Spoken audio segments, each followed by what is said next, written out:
The Smiling Human podcast is made possible by listeners like you. If you would like to experience more of these shows into the future, then please consider becoming a patron at patreon.com/thesmilinghuman. Hello, and welcome to The Smiling Human, where collectively we evolve through inquiry. Hello, everyone. Welcome to another episode of the Smiling Human podcast and another installment of Oak's Hour. My name is Oak, and I'm your host. On today's episode, I will be exploring some through lines of inquiry that arose through the previous 3 episodes, those being with Doll Bryant, Kiki Grace, and Carrie Frame, respectively. The questions I will be addressing today are as follows. 1. How does the understanding that we are already good enough shape our approach to inner stillness and self-discovery? 2. How does self-discovery through curiosity and self-compassion shape our personal narratives? And 3. How does the shift in our narratives produced through the adoption of such qualities improve our relationships and foster greater harmony? You might be surprised to note that there are only 3 questions in today's monologue, whereas typically I explore 5 to 6. Well, as it turns out, these 3 questions had a lot of thoughts arise when I was in my contemplations, and to explore the full 6 that I had considered would have taken a few episodes. But before I get into it, please do like and rate this episode on whatever platform you're listening on, and subscribe if you aren't already. You might also share it with a friend if you find it interesting. Every little bit helps. Thank you so much. All right, with that, let's dive in. Question number 1. How does self-discovery through curiosity and self-compassion shape our personal narratives? To answer this question, we must first get clear on what is meant by good, what constitutes enough, and how the lack of such a sentiment as good enough shows up in the mind, in the body, and in the emotions.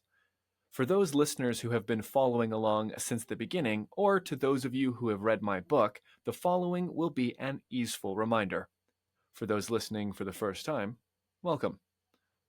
The good that would inform good enough is one of the 3 eminent transcendental qualities of the divine, the other 2 being the true and the beautiful. For any good to exist, or for any thing, being, or action to be considered good, it must share in its quality some similitude with this transcendental good. In short, all that could be considered good is, in at least some degree, a reflection of the ultimate good.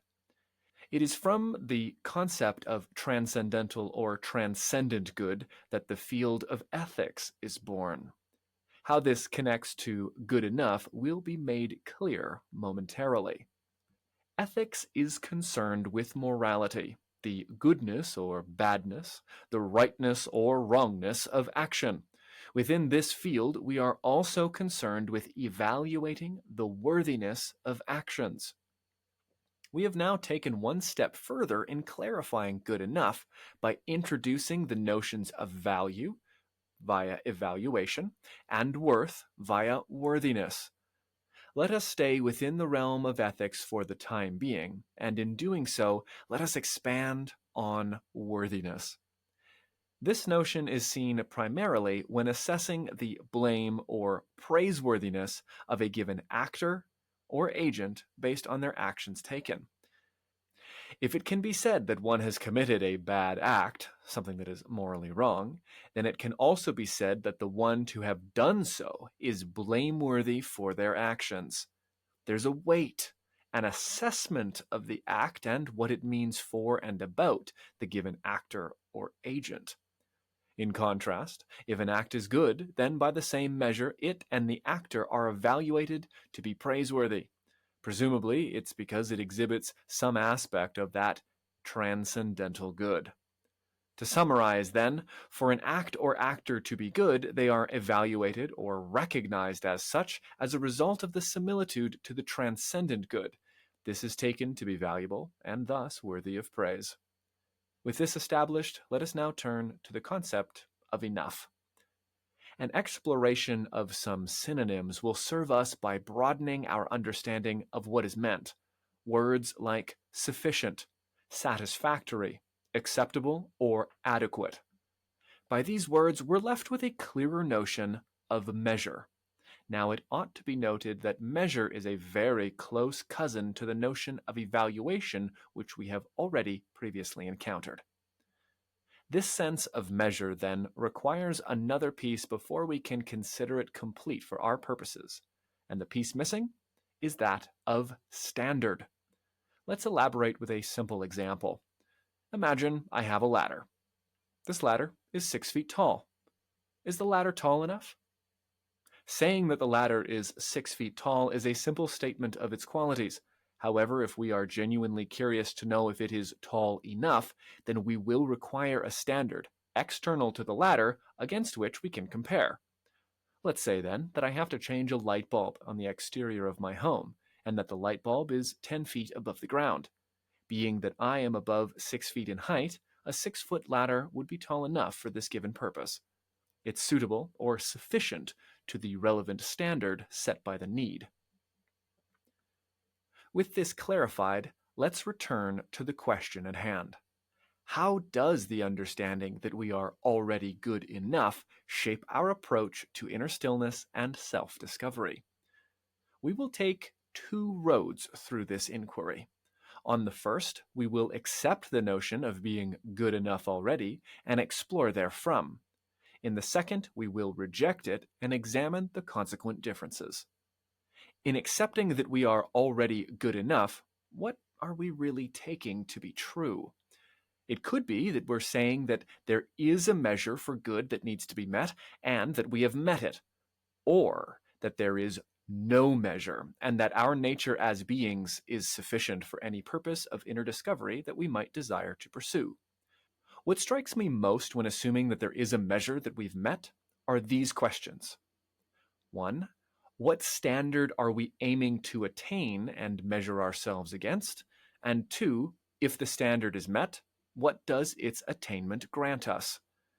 The most likely answers to these questions appear to me to be something like whatever it takes to be loved, accepted, wanted, safe, praised, and celebrated, and then being granted these experiences. Each of these qualities are a quality of our relationship to our environment, to our kin, and to society more broadly. So then, if it is the case that these are delivered to us from without, then the standard is being set by others within our environment, presumably the ones who would also deliver unto us these valuable experiences.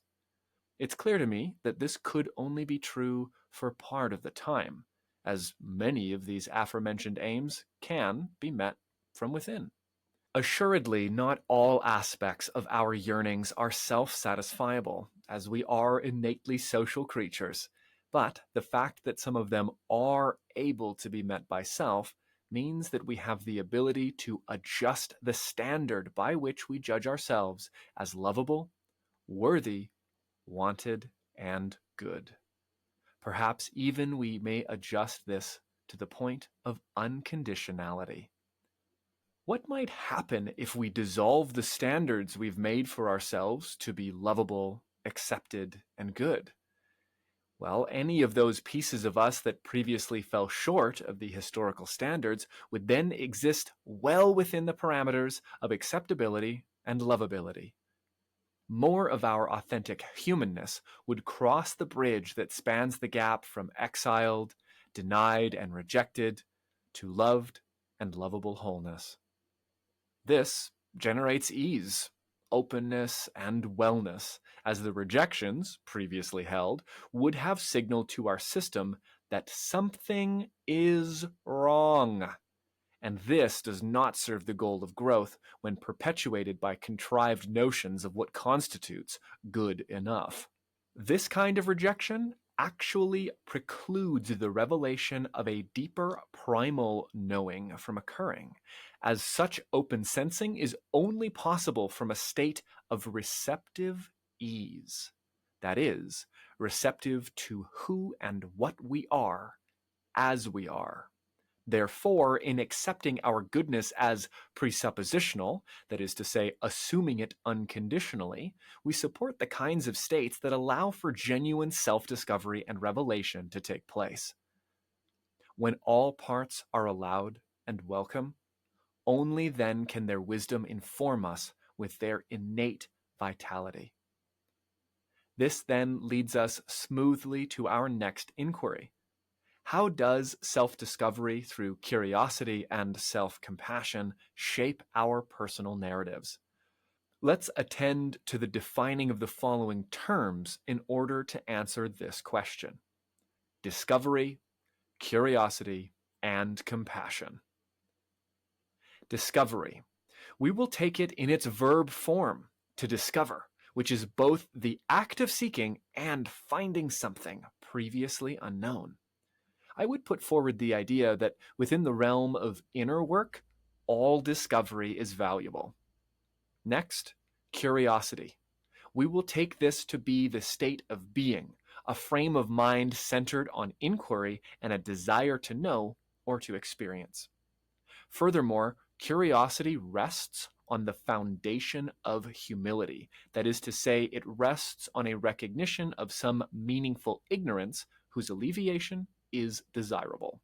Lastly, compassion. This shall be understood as the loving acceptance of self or other driven by a desire to alleviate suffering. Now, with these definitions in mind, our question transforms and becomes: how do our stories change when our process of self-knowledge is fueled by humble curiosity and the loving desire to alleviate suffering? The introduction of humility, curiosity, and compassion into the self-discovery process will undoubtedly inspire a change in personal narratives, at the very least when contrasted with a narrative generation process devoid of such traits. And it's the quality of this change that we're most interested in. It could be said that the consequent narratives will be changed because the initial conditions of their inception are different. Pretty simple. So then, a humble approach, ripe with curiosity and compassion, acknowledges whatever suffering is present in the individual and presumes that suffering to be worthy of alleviation. Furthermore, it approaches coming to know this suffering and its sources without presumption. And such an approach is far more likely to uncover the underlying causes of suffering as they are, free from as much interpretive biases as can be said to be possible. To put it simply, then, looking lovingly and humbly into the nature of our being and our suffering is like bringing clear sight and bright light to our inner world.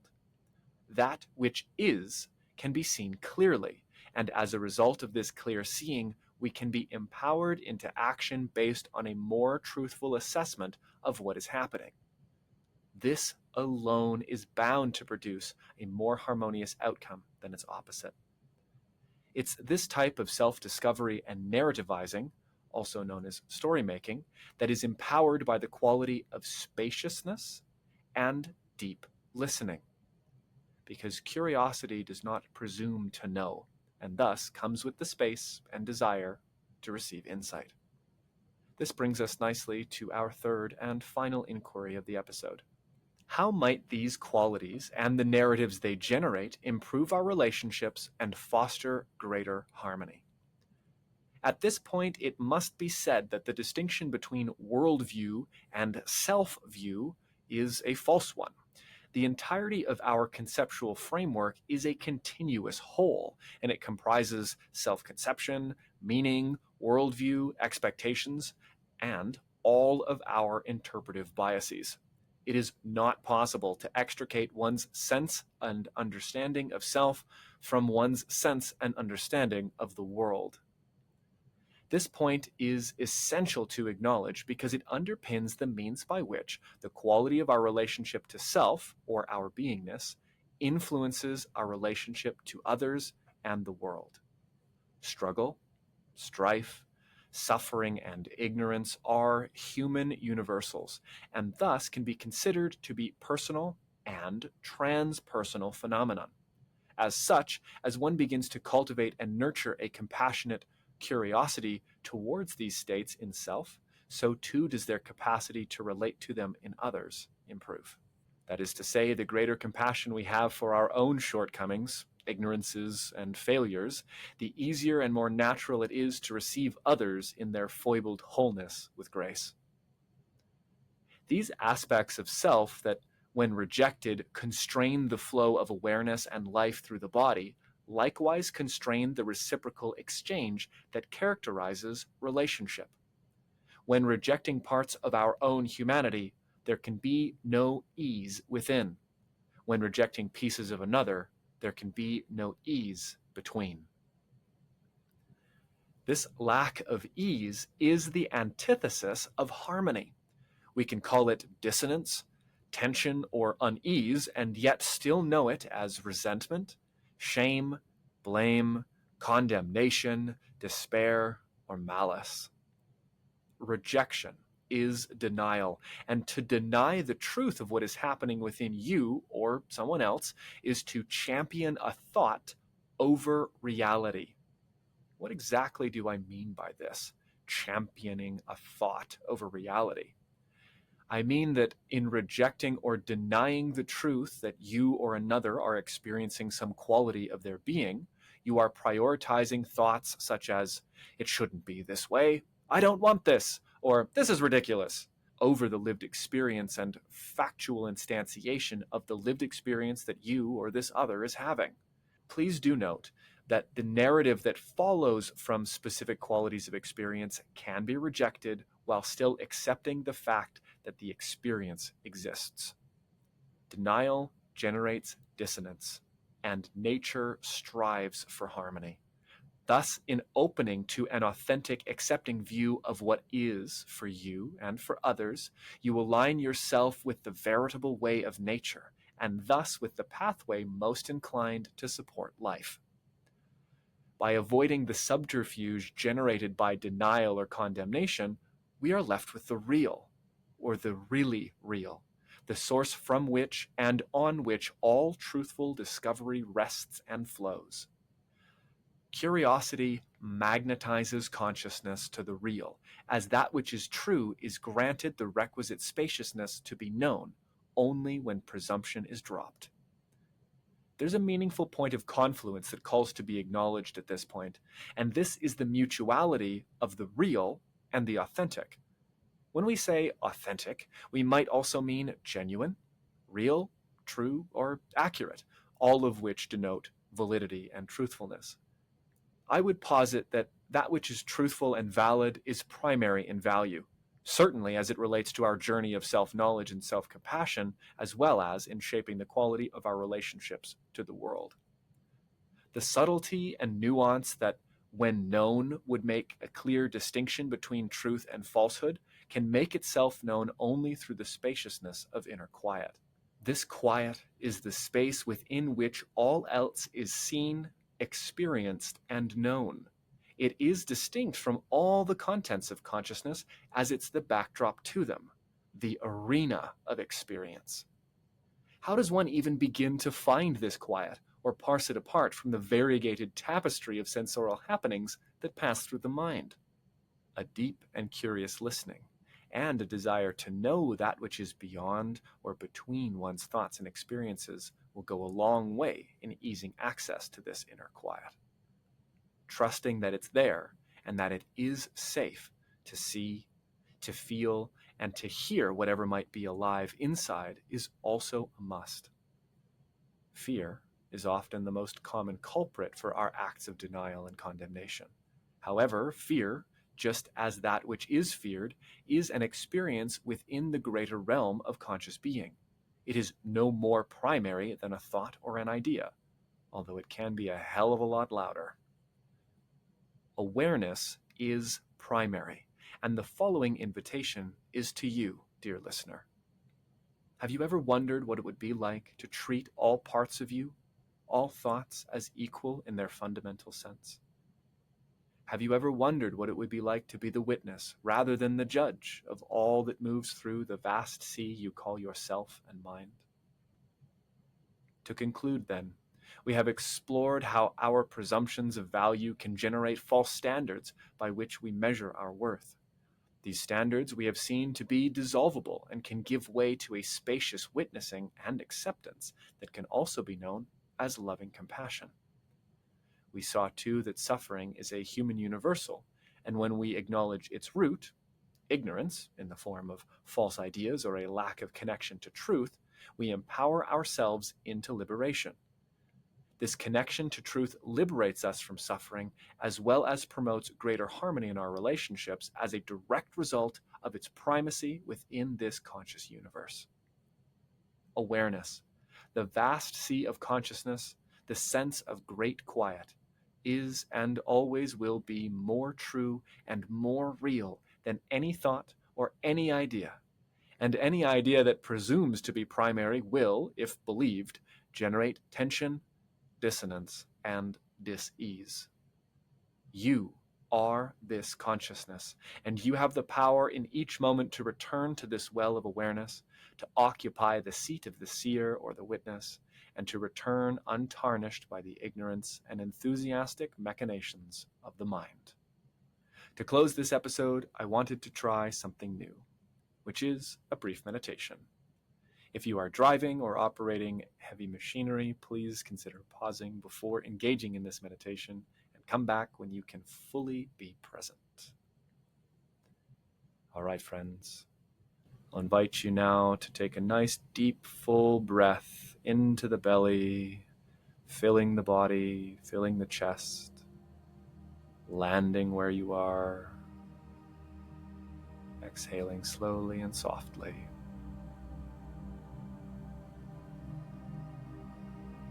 Allowing your inhales to expand the belly, expand the rib cage, and the exhales to relax the muscles around the spine, relaxing the back, landing in your seat.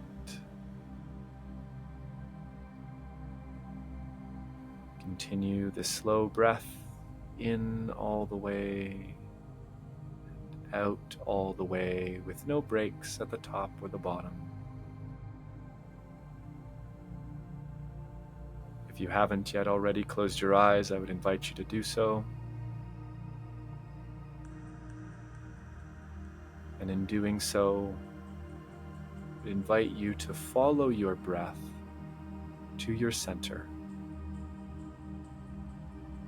Just notice the following of the breath. Let it be the guide. Where is my center?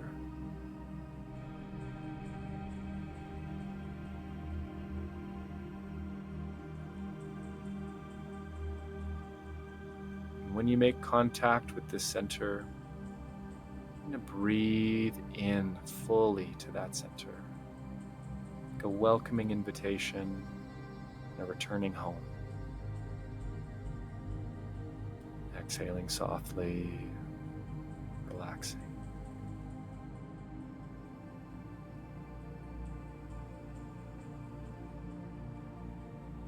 And keeping your focus on that center, I invite you to imagine the very heart of it is a light of any color that comes to mind naturally.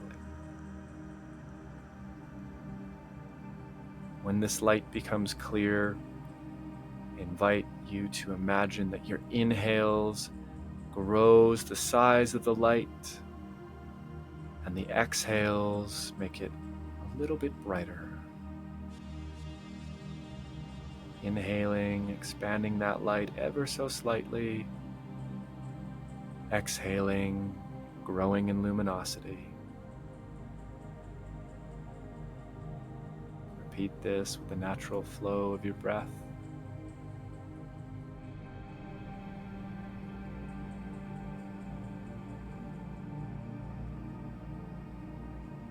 Allowing this natural expansion to fill the rib cage, fill the abdomen, allowing the luminosity like water to flow and pour down the limbs, reaching and nourishing every cell.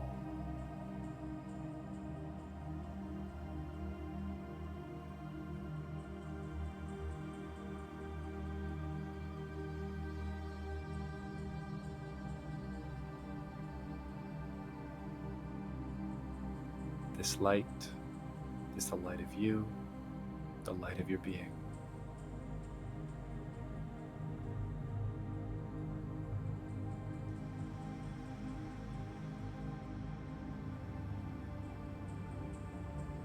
Imagine now, if it feels good, that light comes with its own warmth, its own sense of ease, its own sense of contentment. Feeling your whole body filling with a softness. Everything is okay. There's nothing to think about, nothing to do, but to be here in your own center.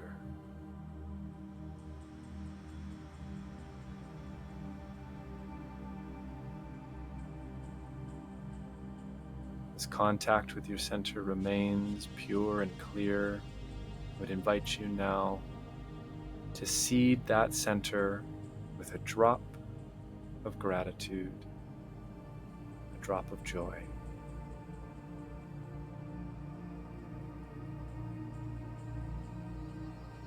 How beautiful it is to be you. What a miracle it is to be you right now.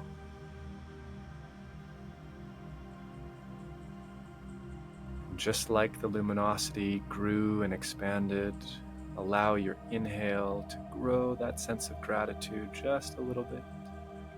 The exhale to grow it in strength, maybe bringing a soft smile to the face.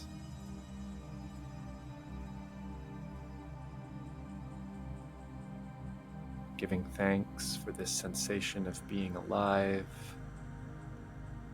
Giving thanks for your conscious awareness, for the blessed gift of experience.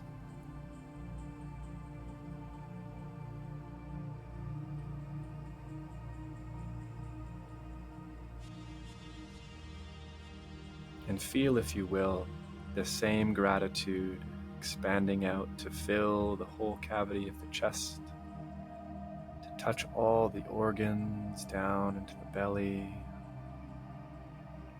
such that you become a luminous candle of gratitude, a beacon of thankfulness, radiating your conscious being in and out.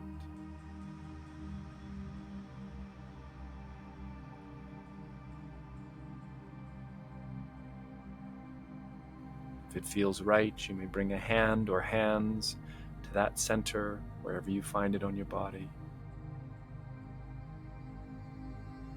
and offer gratitude to yourself for choosing to listen today, for choosing to meditate, for choosing to tune into the present, to bring focus, bring awareness to your own being, your own beautiful, unique being.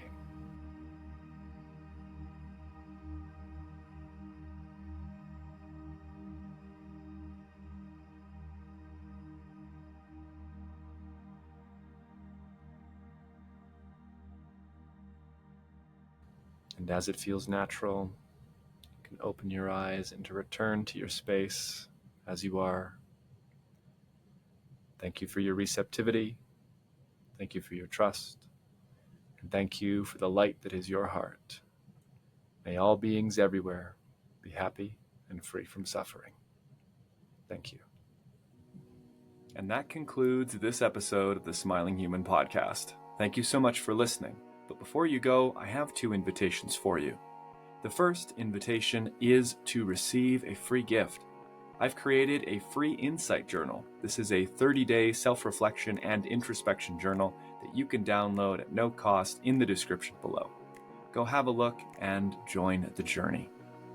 The second invitation I have for you is, if it feels within your means and possible for you, then please head over to patreon.com/thesmilinghuman. Becoming a patron will give you access to perks like behind-the-scenes footage and access to live Q&As with me monthly. You also get voting privileges to help pick new guests or to help guide other episode content. Truly, the support of listeners like you, paid or unpaid, goes a long way. So if you could like, share, subscribe, and give a rating on the podcast app, all of that goes a long way. Thank you to each and every one of you who's been on this journey with me. See you again soon.